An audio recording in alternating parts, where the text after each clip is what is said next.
Let's talk about how I knew it was time to leave Boston. But before we get into it, I just made a full-length YouTube video on this topic, pros and cons of Boston, if you're thinking about moving there or you're just curious about my life there. It's an apartment tour and how much I paid for rent and everything. So if you're nosy, go watch it.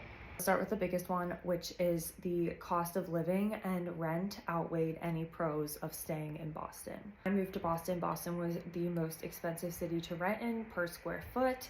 Did New York City, San Francisco, LA, any major city in the US. I realized that at the time, but I had already committed to moving to Boston, so I couldn't really back out of that at that point. The hard thing for me was seeing all my friends in New York City paying the same amount as me, but they literally have like Manhattan outside of their front door, and I had like a warehouse and a car resale shop, and it wasn't walkable, which is my second reason of how I knew it was time to leave Boston.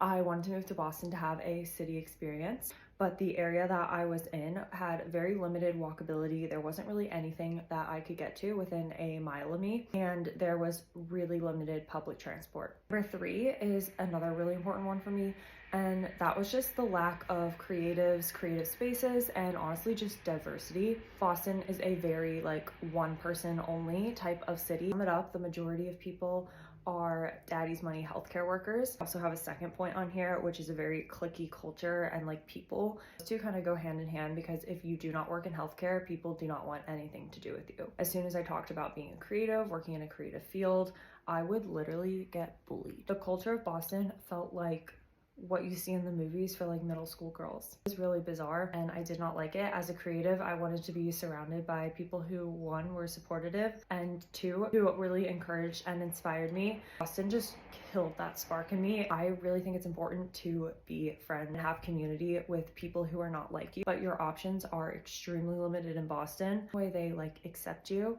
is if you're in the healthcare or healthcare tech field. Keep that in mind if you're considering moving. The only other exception to that is, I would say, student. I am far past my university days. The next one kind of bleeds out of those two. It's just hard to make friends and find community. I literally had one friend. I went out of my way to try and build friends and make community for the first 2 out of 4 years I lived there.